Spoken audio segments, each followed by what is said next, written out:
नमस्ते दोस्तों, वापस आने के लिए आपका स्वागत है। मैं यहाँ आपकी सांसों की गति को धीमा करने, आपके मन के शोर को शांत करने और उस बोझ को धीरे धीरे मिटाने के लिए हूँ जो इस लंबे दिन ने आपके दिल पर रखा है। आज रात मैं आपके लिए एक कहानी लेकर आई हूँ, एक ऐसी कहानी जो बिना प्यार के शुरू होती है, बिना शादी के सपनों के, फिर भी किसी तरह वहां तक पहुंच जाती है। यह दो ऐसी आत्माओं की कहानी है जिन्होंने कभी पति पत्नी बनने की योजना नहीं बनाई थी, लेकिन नियति ने चुपचाप और अप्रत्याशित रूप से उनके जीवन को एक साथ बांध दिया। शुरू करने से पहले मैं आपसे विनम्रता पूर्वक निवेदन करती हूँ, अगर यह कहानी आपके दिल को छू जाए तो कृपया चैनल को सब्सक्राइब करें। आपका समर्थन मेरी कड़ी मेहनत को अर्थ देता है। और एक कमेंट जरूर छोड़ें, क्योंकि आपके विचार मुझे उन कहानियों की ओर ले जाते हैं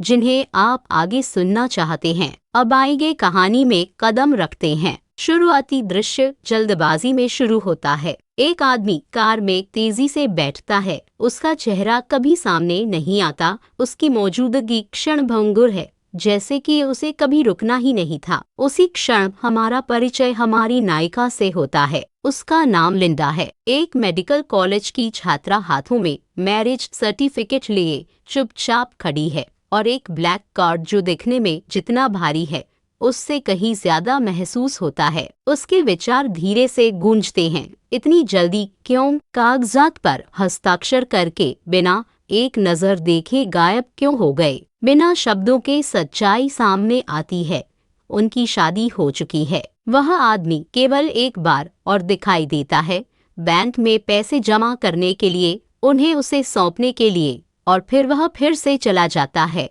अभी भी अपना चेहरा दिखाए बिना। और फिर अतीत खुद को प्रकट करता है। यह शादी कभी प्यार से पैदा नहीं हुई थी। वह आदमी कोई अजनबी नहीं, बल्कि उसकी सहेली का चाचा। उसका सपना केवल विदेश में पढ़ना था। फिर भी उसकी माँ अड़ी रही, पहले शादी वरना तुम कहीं नहीं जाओगे। लिंडा को अपने खर्चों का प्रबंधन करने के लिए संघर्ष करते देख उसकी सहेली ने एक असामान्य समाधान प्रस्तावित किया, एक कॉन्ट्रैक्ट मैरिज। मेरे चाचा से शादी कर लो, उसने कहा। वह तुम्हारे जीवन में खलल नहीं डालेंगे। वह दयालु हैं और सुंदर भी। अगर तुम चाहो तो तुम शादीशुदा रह सकती हो, अगर नहीं तो अपनी पढ़ाई के बाद तुम जाने के लिए स्वतंत्र हो। सुविधा की शादी, बिना वादों के एक हस्ताक्षर, बिना उम्मीदों के एक बंधन। वर्तमान में वापस आते हुए लिंडा उस घर में दाखिल होती है जिसे वह उसके लिए छोड़ गया था। एक बड़ा शांत घर, जगह से भरा हुआ, सवालों से भरा हुआ। क्या हम 3 साल बाद साथ रहेंगे या इसका अंत तलाक में होगा? इतने पैसे क्यों?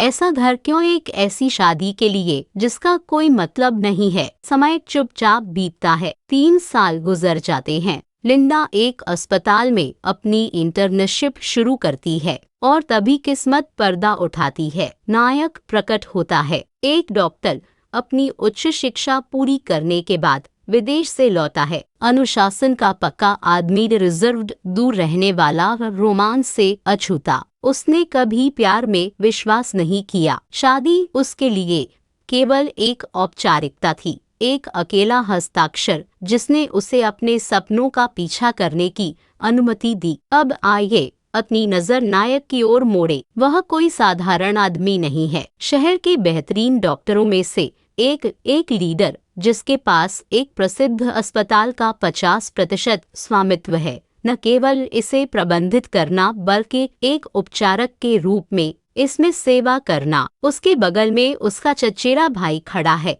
वह भी एक शेयर धारक है जो धीरे से उससे सवाल करता है, तुम 3 लंबे सालों के बाद लौटे हो, लेकिन तुम अपनी पत्नी से मिलने क्यों नहीं गए? तुमने कागजों पर हस्ताक्षर किए और उसके जीवन से गायब हो गए। क्या तुम्हें नहीं लगता कि अब उसे देखने का समय आ गया है?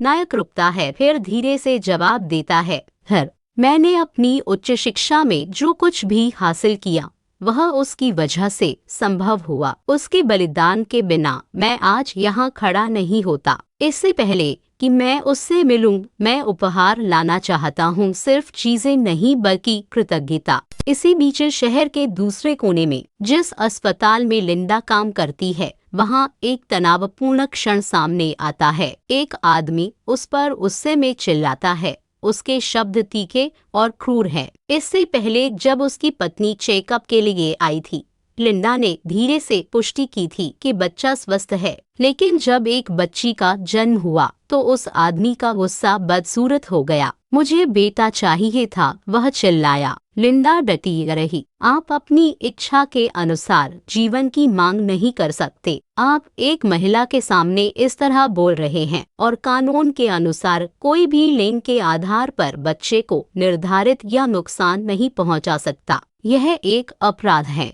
उसने शांति से लेकिन बहादुरी से आगे कहा, मुझे पता है कि आपने बच्चे को नुकसान पहुंचाने की कई बार कोशिश की, लेकिन आपकी पत्नी ने मुझसे आपके खिलाफ कार्रवाई न करने की भीख मांगी। यही दया एकमात्र कारण है कि आज आप स्वतंत्र खड़े हैं। गुस्से से अंधा होकर उस आदमी ने अपना हाथ उठाया और ठीक उसी क्षण नायक आ गया। एक पल में उसने उस आदमी को रोक दिया। लिंडा की ढाल बनकर उसे पास पकड़ लिया।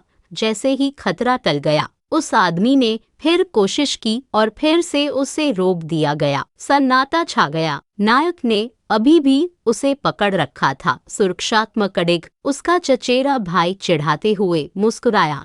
मुझे लगा कि तुम्हें महिलाएं पसंद नहीं हैं। वह आदमी बहुत पहले चला गया, फिर भी तुम अभी भी उसे पकड़े हुए हो। खुद को संभालते हुए नायक धीरे से पीछे हट गया। लिंडा चुपचाप चली गई। जल्द ही उसकी सहेली उसके पास आई, धीरे से हंसते हुए। वह यह दिलचस्प था। हमारे अस्पताल का मालिक तुम्हें इतनी कसकर पकड़े हुए है, क्या कुछ चल रहा है?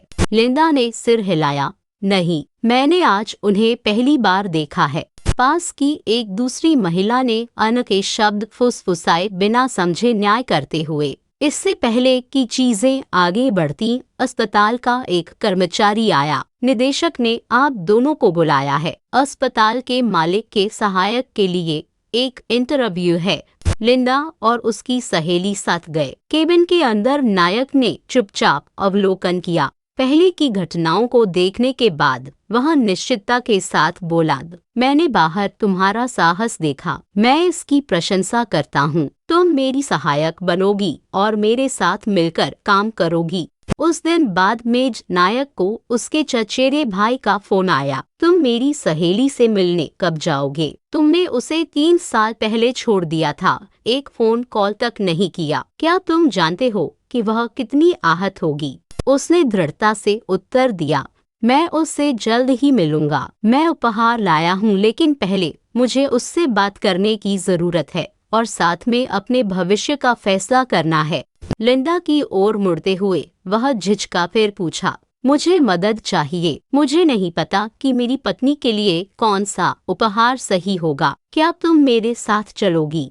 वह मान गई। जब वे साथ चल रहे थे, उसके दिल में एक अजीब सी हलचल हुई। कोमल परिचित दर्दना। उसने धीरे से कहा, आप अपनी पत्नी से बहुत प्यार करते होंगे, इतने सारे उपहार खरीद रहे हैं। उसके जवाब का इंतजार किए बिना वह चली गई। उस रात नायक ने आखिरकार अपनी पत्नी को फोन किया। अनजान कि उसने जो नंबर डायल किया है वह लिंडा का है। वह अभी अपने हॉस्टल पहुंची ही थी जब फोन बजा। मैं तुम्हारा पति हूँ, उसने कहा। क्या तुम्हारे पास मेरा नंबर भी नहीं है? इससे पहले कि वह जवाब दे पाती, पास की आवाजों ने सन्नाटे को भर दिया। एक जोड़ा गर्भावस्था के बारे में धीरे से बात कर रहा था। गलतफहमी उसके दिल पर बिजली की तरह गिरी। धैर्य की जगह गुस्से ने ले ली। अगर वह मुझे नहीं चाहती थी, वह चिल्लाया, तो उसने मुझे बताया क्यों नहीं? मुझे धोखा क्यों दिया?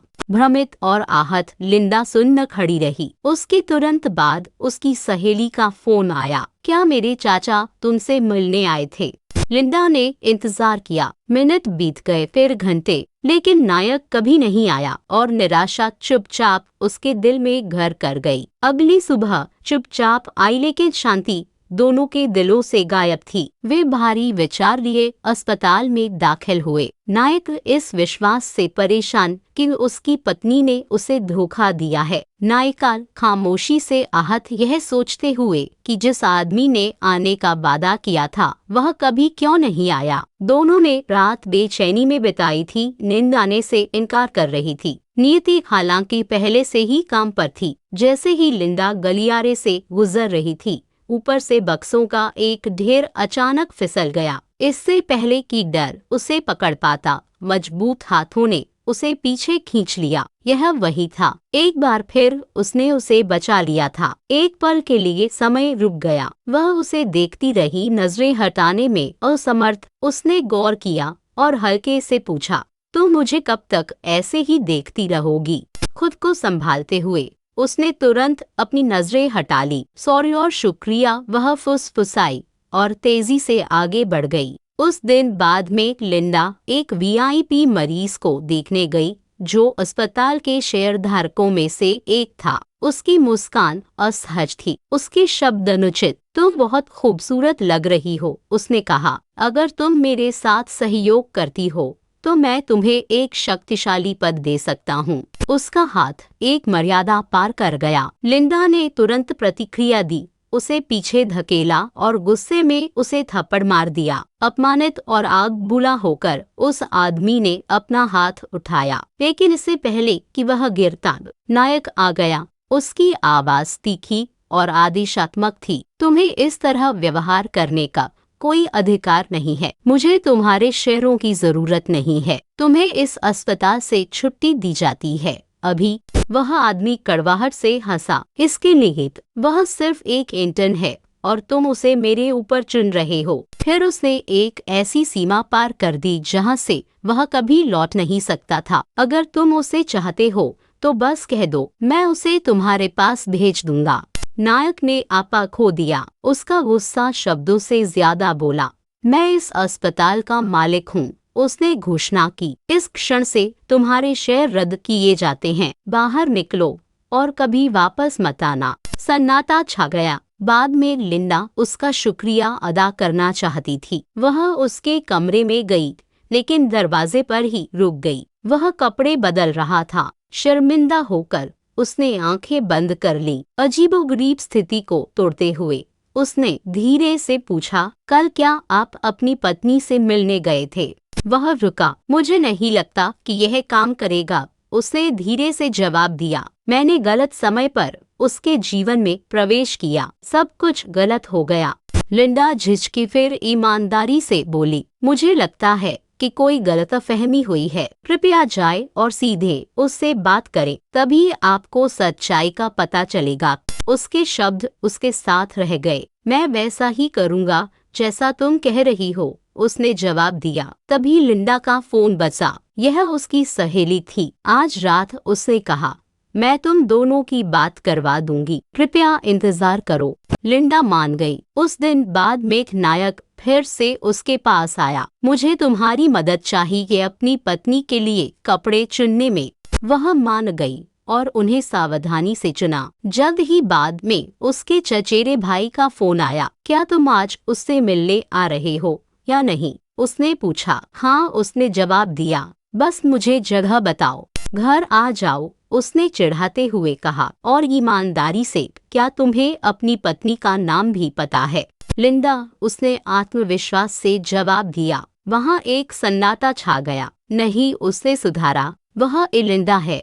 नायक सुन्न रह गया। एलिंडा, वह नाम उसके दिमाग में गूंज उठा। वही नाम, वही महिला। उसके दिल में उम्मीद वापस दौड़ आई। सालों बाद एक मुस्कान धीरे धीरे उसके चेहरे पर आई। एक भी क्षण गवाए बिना वह निकल गया उस घर की ओर जहां नियति इंतजार कर रही थी। घर के अंदर एलिंडा और उसकी सहेली चुपचाप इंतजार कर रहे थे। वह देर से आया। हर बीतता सेकंड उसके धैर्य को कम कर रहा था। मीटिंग जवाब देने वाली थी, लेकिन केवल खामोशी आई। और तभी उसे याद आया, वह घर जो उसने उसे रहने के लिए दिया था, वह जगह जिसे उसने चुपचाप खाली कर दिया था, उसे किराए पर देकर खुद को एक सुनसान हॉस्टल के कमरे में छिपा लिया था। क्या होगा अगर वह वहां चला जाए। डर उसकी धड़कन से भी तेज दौड़ रहा था। अपनी सहेली को पीछे छोड़ते हुए वह भागी, हर कदम में उम्मीद और घबराहट उलझी हुई थी। लेकिन नियति पहले ही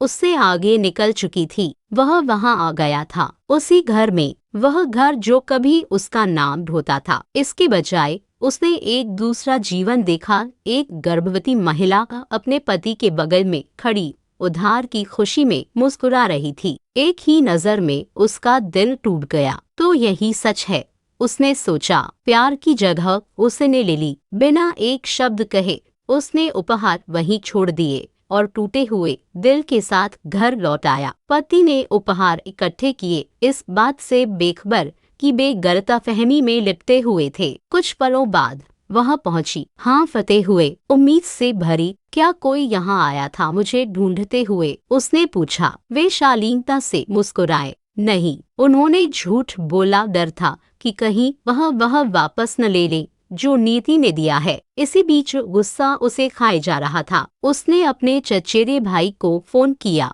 उसकी आवाज दर्द से कांप रही थी। मुझे तलाक चाहिए, अभी इसी वक्त। चचेरे भाई ने सच छिपाया। उसने धीरे से क्रूरता से झूठ बोला। एक आपातकालीन सर्जरी, इसीलिए वह नहीं आया। उसने उसकी ओर से माफी मांगी। नायिका उदास होकर मुस्कुराई और कहा, वह एक अमीर आदमी है, वह एक गरीब लड़की की भावनाओं को कभी कैसे समझ सकता है? सब कुछ मेरी गलती है। और वह चली गई, एक बार फिर स्पष्टीकरण के बजाय खामोशी को चुनते हुए। लेकिन नियति का काम अभी खत्म नहीं हुआ था। उसकी सहेली ने प्यार को चुपचाप मरने देने से इनकार कर दिया। एक योजना का जन्म हुआ, एक पार्टी, एक मजबूर मुलाकात, एक आखिरी मौका। उसने विरोध किया। मुझे पार्टियां पसंद नहीं हैं, मेरे पास समय नहीं है।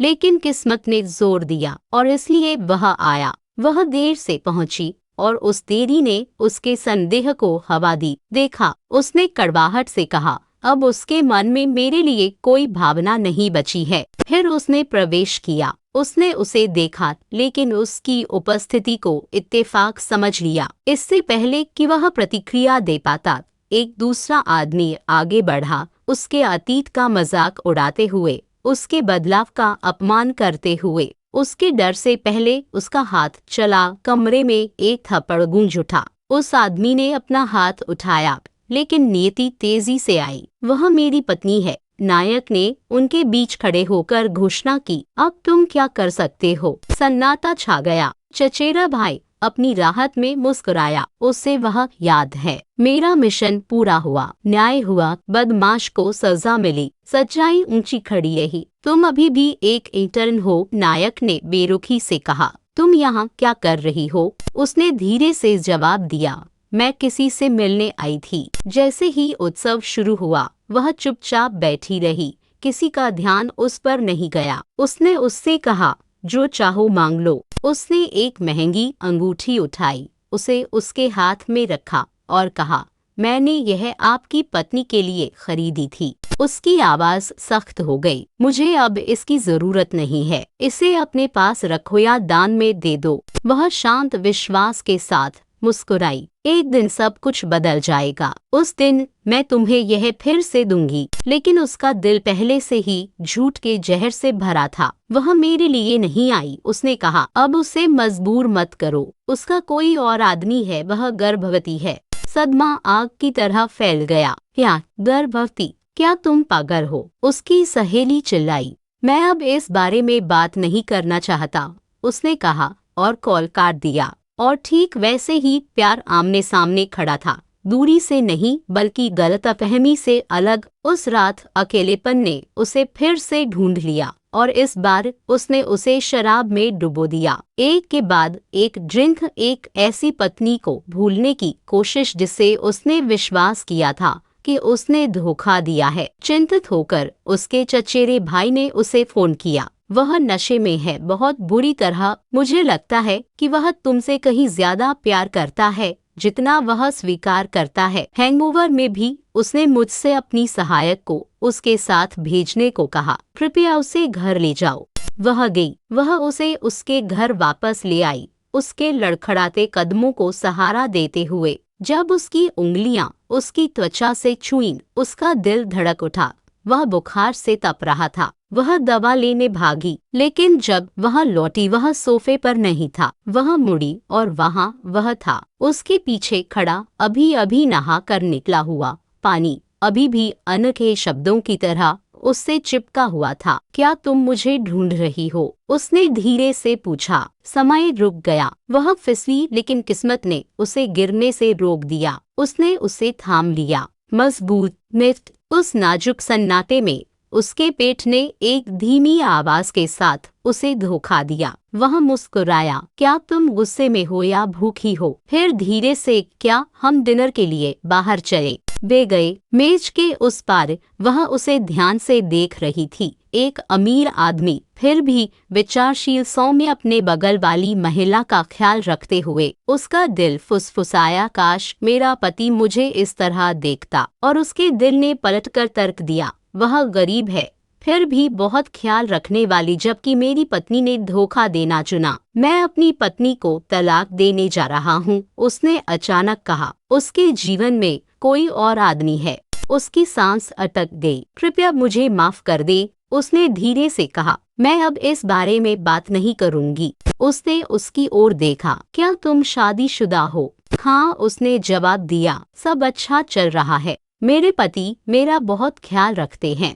वे खामोशी में वापस लौटे। जैसे ही वह उसकी सीट बेल्ट बांधने के लिए झुका, ईर्ष्यालु आंखों का एक जोड़ा देख रहा था। एक ट्रिक, एक फोटो एंगल ने झूठ बोला। यह एक किस जैसा लग रहा था। अफवाहें पैदा होने का इंतजार ही कर रही थी। अगले दिन पीकी ने जहरीले शब्दों के साथ उसे घेर लिया। तुम अपनी खूबसूरती से एक अमीर आदमी को कैसे फंसा सकती हो? उसका धैर्य टूट गया। मैं शादीशुदा हूँ, वह शादीशुदा है। हमारे बारे में इस तरह बात मत करो।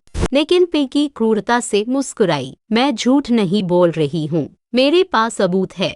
उसने फोटो दिखाई। उनके चारों ओर ठहाके गूंज उठे। अपमान की आग जली। नायिका का आपा खो गया और उसने पीकी के चेहरे पर पानी डाल दिया। बिना एक शब्द कहे वह चली गई। लेकिन पीकी का गुस्सा वहीं नहीं रुका। वह एक सीनियर डॉक्टर के पास गई। मुझे बदला चाहिए, किसी भी कीमत पर। वह अंधेरे में मुस्कुराया। मैं करूँगा। जान बिछा दिया गया था। बाद में नायिका को एक मरीज सौंपा गया। नायक ने गौर किया। वह मैथ्यू है, निदेशक ने कहा। एक जाना माना अय्याश। हम उसे कभी महिला कर्मचारी नहीं सौंपते। नायक के दिल में खतरे की घंटी बजी। कमरे के अंदर बूढ़े ने उसे पास बैठने को कहा। मुझे आपका बीपी चेक करना है, उसने कहा। जरूरत नहीं है, उसने सहजता से जवाब दिया। चलो बस बात करते हैं। उसने उसे पानी पिलाया। उसने शालीनता से मना कर दिया। उसका लहजा बदल गया।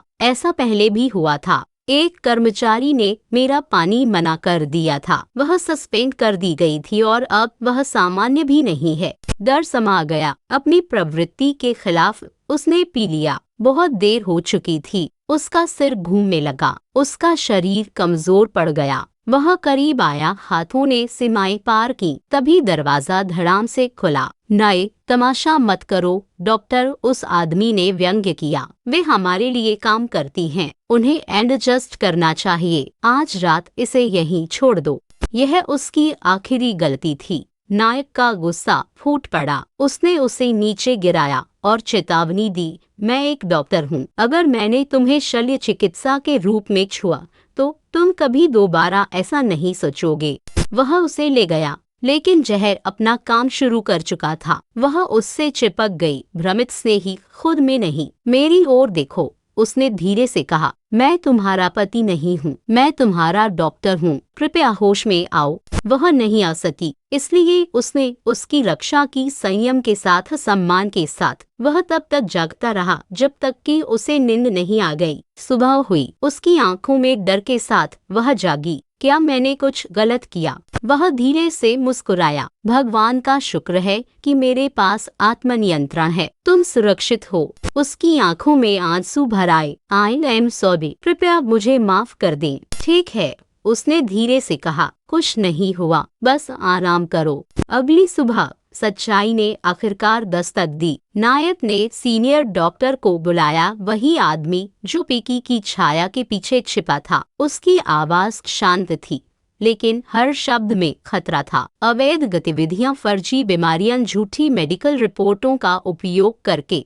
जेल से बचाए गए वीआईपी मरीज, झूठ के माध्यम से क्लेम किया गया बीमा। क्या मैं सही हूँ? डॉक्टर सुन्न रह गया। अहंकार की जगह डर में ले ली। सालों का भ्रष्टाचार खुलकर सामने आ गया। सलाखों से बचते अमीर अपराधी, फर्जी निदान, पाप में डूबा पैसा। न्याय तेजी से आगे बढ़ा। नायक ने जांच की, सबूत इकट्ठे किए और हथकड़ियां बंद होते देखा। पिकी पीछे पीछे आई, उसके झूठ आखिरकार उसे पकड़ ही लिए। जैसे ही उन्हें ले जाया जा रहा था, नायिका ने धीरे से कहा, तुम इसी के लायक हो, हर उस गलत काम के लिए जो तुमने किया। बाद में निदेशक उसके पास आया। उसने जो कुछ भी किया वह तुम्हारे लिए था। हमें पता चला कि वे तुम्हें प्रताड़ित कर रहे थे। वह चुप नहीं रह सका। उसका दिल पिघल गया। पहली बार उसने उसे एक डॉक्टर के रूप में नहीं देखा, अजनबी के रूप में नहीं, बल्कि एक ऐसे आदमी के रूप में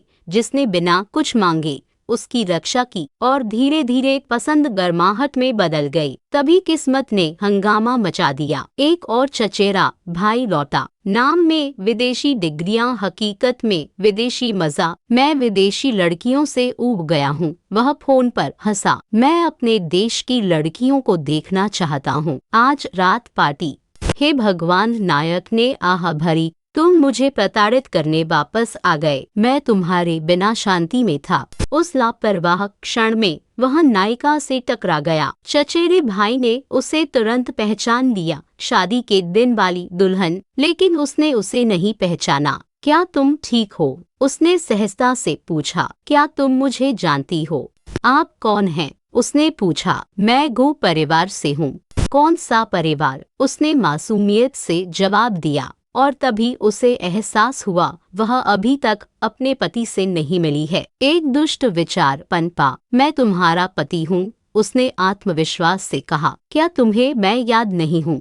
उसका चेहरा चमक उठा। उसने उस पर विश्वास कर लिया। उसने उसे एक गुलदस्ता सौंपा और एक पार्टी में आमंत्रित किया। दूरी से नायक देख रहा था। उसकी छाती में गुस्सा जला। वह अय्याश उसके साथ। क्या वह सच में उसका पति है? भ्रम ने उसे शराब पीने पर मजबूर कर दिया। यहाँ तक कि उसका चचेरा भाई भी हैरान था। ऐसी अच्छी लड़की उसके जैसे आदमी से कैसे शादी कर सकती है? चिंता गहरी हो गई। उस रात चचेरा भाई उसे एक बार में ले गया। रोशनी, संधि, शोर। वह असहज महसूस कर रही थी। अजनबियों से मिलवाया गया। बनावटी मुस्कुराहटों ने उसे घेर लिया। उसने उसे पीने के लिए दबाव डाला। मेरी नाइट ड्यूटी है, उसने दृढ़ता से कहा। वह रेस्टरूम के लिए चली गई। उसकी पीठ पीछे उसके दोस्त हंसे। तुमने उसे कैसे पकड़ा? वह आई और मेरी कार के सामने गिर गई। उसने क्रूरता से झूठ बोला। पहले मैं एंजॉय करूंगा, फिर तुम कर सकते हो। उन्होंने ड्रिंक में कुछ मिला दिया, लेकिन उसने सब देख लिया। उसका दिल टूट गया। क्या यह मेरा पति है? एक ऐसा आदमी जो अपनी पत्नी को दूसरों के साथ बांटता है। गुस्सा फूट पड़ा। उसने ड्रिंक उसके चेहरे पर फेंक दी और जाने की कोशिश की। उन्होंने उसका रास्ता रोक लिया। हाथों ने सीमाएं पार की और फिर नायक आ गया। तुम बेशर्म अय्याश, वह दहाड़ा। तुम्हारी हिम्मत कैसे हुई उसके जैसी लड़की को छूने की? उसके घूंसों ने वह कह दिया जो शब्द नहीं कह सकते थे। चचेरा भाई गिड़गिड़ाया। नायक ने उसे दूर खींच लिया। तुम उसके साथ क्यों गई थी? उसने पूछा। मैं अपने पति को कैसे मना कर सकती थी? उसने उदासी से जवाब दिया। उसके साथ दोबारा कभी मत जाना, उसने चेतावनी दी। वह एक बुरा इंसान है। उसने सिर हिलाया। आंखों में आंसू आने लगे। हाँ, मुझे अब एहसास हो गया है। मैंने उसे तलाक देने का फैसला किया है। मैं उसके पूछने का इंतजार कर रही हूँ। बाद में उसने अपनी सहेली से कहा, कृपया मुझे छोड़ दो। मैं तुम्हारे चाचा को तलाक देना चाहती हूँ। हमारा मेल नहीं है। मैंने उन्हें देखा, मुझे वे पसंद नहीं आए। उसकी सहेली का दिल डूब गया। अगले दिन वे एक शांत कैंप की यात्रा पर गए। जहां सन्नाटा शब्दों से ज्यादा बोल रहा था। वह अपनी माँ की कब्र के सामने खड़ी थी। आंसू खुलकर बह रहे थे। सालों का अकेलापन, दर्द और बिना उत्तर वाली प्रार्थनाएं लिए हुए उसके कंधे कांप उठे और तभी उसने उसकी आवाज सुनी। कब्र के सामने खड़े होकर उसने अपने हाथ जोड़े और धीरे से कहा, मैं आपसे वादा करता हूँ, मैं इसका ख्याल रखूंगा, मैं हमेशा इसकी रक्षा करूंगा। वह चौंककर मुड़ी। आप मेरी रक्षा कैसे कर सकते हैं? उसने कांपते हुए पूछा। उसने उसकी आंखों में आंखें डाली। मैं करूंगा, चाहे कुछ भी हो जाए। वे साथ चले गए, लेकिन नीति की कुछ और ही योजना थी। कार खराब हो गई, ठंड बढ़ गई, रात निर्दयी हो गई। वे वहां नहीं रुक सकते थे। पास का एक होटल ही उनका एकमात्र विकल्प था, लेकिन किस्मत शरारत से मुस्कुराई। सभी कमरे बुक हैं, रिसेप्शनिस्ट ने कहा। सिर्फ एक कमरा उपलब्ध है। कोई बचाव नहीं, कोई बहाना नहीं। उन्होंने उसे ले लिया। वह फिर से बाहर गया, खाना लाया, दवा लाया, हर छोटी क्रिया में देखभाल मिला दी। वह बाथरूम से बाहर आई, तौलिया लपेटे हुए। उनकी आंखें मिली, फिर तुरंत मुड़ गईं। शर्मीले दिल तर्क से तेज धड़क रहे थे। उसने कपड़े बदले, वे खाने की तैयारी करने लगे। अचानक उसने उसे करीब खींच लिया। डर ने विचार से तेजी से प्रतिक्रिया की। थप्पड़। वह दंग रह गया। मुझे लगा कि एक बिल्ली तुम पर गिरने वाली है, उसने मासूमियत से कहा। खामोशी हंसी में बदल गई। वह मुस्कुराई शर्मिंदा होकर। मैंने आपको गलत समझा, मुझे माफ कर दे। उसके दिल में कुछ बदल गया, सम्मान, प्रशंसा और कुछ गहरा। उस रात बाद में उसने एक संदेश भेजा, मुझे तलाक चाहिए। उसने इसे देखा और राहत के साथ मुस्कुराई, यह विश्वास करते हुए कि उसका पति शुरू से ही गलत आदमी था। अगले दिन तलाक कार्यालय में वह वहां अपने चचेरे भाई के साथ खड़ा था। दूरी से उन्होंने उसे देखा। वह यहाँ क्यों है? चचेरा भाई फुसफुसाया। एक संदेह पैदा हुआ, क्या होगा अगर वह तुम्हारी पत्नी है? नहीं, उसने जल्दी से कहा, मेरी पत्नी बुरी है, वह एक अच्छी लड़की है। चचेरे भाई ने भौहें सिकोड़ी। क्या तुमने कभी अपना मैरिज सर्टिफिकेट चेक नहीं किया? वहाँ एक फोटो होनी चाहिए। अनिच्छा से उसने देखा और समय रुक गया। यह वही थी। उसका दिल खुशी से झूम उठा। तो तुम मेरी पत्नी हो? वह मन ही मन मुस्कुराया। मैं तुम्हें तलाक नहीं दे सकता। उसी क्षण वह उनके पास आई। आप यहाँ क्यों हैं, सर? उसने पूछा। बस टाइम पास, उन्होंने सहजता से जवाब दिया। तुम क्यों आई न? उसने आह भरी। उस बदमाश ने मुझे तलाक के लिए आने को कहा था। अब उसने मैसेज किया है कि वह तलाक नहीं देगा। मैं निराश हूँ। चचेरा भाई ठहाके मारकर हंस पड़ा। नायक फुसफुसाया, जाओ सड़क पर हंसो, हम कार से जाएंगे। रास्ते में उसने धीरे से पूछा, तुम मुझे कितना पसंद करती हो? उसने ईमानदारी से जवाब दिया, आप मेरे शिक्षक हैं, आप मेरा मार्गदर्शन करते हैं, आपने नाजुक क्षणों में मुझे बचाया, मैं आपको पसंद करती हूँ। कुछ और? उसने पूछा। उसने सिर हिलाया। और कुछ नहीं। वह अस्पताल में दाखिल हुई। वह बाहर खड़ा रहा। भावनाएं आखिरकार जाग उठी। बाद में निदेशक ने उससे धीरे से पूछा, तुम हमेशा इतनी उदास क्यों रहती हो? उसने अपने जीवन के बारे में बताया। क्या तुम मुझे अपने पति की फोटो दिखा सकती हो? निदेशक ने पूछा। उसने दिखाई। निदेशक सुन्न रह गया। क्या यह हमारे बॉस नहीं है? उसकी दुनिया ढह गई। उसने फोटो को फिर से देखा। क्या वह मेरे पति हैं? एहसास बिजली की तरह लगा। वह भागी। वह वहाँ खड़ा था। हाँ, उसने धीरे से कहा, मैं तुम्हारा पति हूँ और आज से मैं अब और नहीं हिचकिचाऊंगा। मैं तुमसे प्यार करना चाहता हूँ, इस दुनिया में किसी भी चीज से ज्यादा। क्या तुम मुझे अपने पति के रूप में स्वीकार करोगी? आंसू मुस्कुराहट में बदल गए। उसने सिर हिलाया। उन्होंने एक दूसरे को गले लगाया। दो दिल आखिरकार एक दूसरे को ढूंढ रहे थे। गलतफहमी में खुद को खोने के बाद प्यार अब खुलकर खिला। कोई डर नहीं, कोई संदेह नहीं, सिर्फ खुशी। तर्क इस कहानी पर सवाल उठा सकता है, लेकिन भावनाएं नहीं, क्योंकि नाटकों में यह तर्क के बारे में नहीं है, यह हर पल को महसूस करने के बारे में है। और आज के लिए बस इतना ही। कल मैं फिर वापस आऊंगी। एक और खूबसूरत कहानी के साथ। तब तक बाय दोस्तों, आप सभी को बहुत सारा प्यार।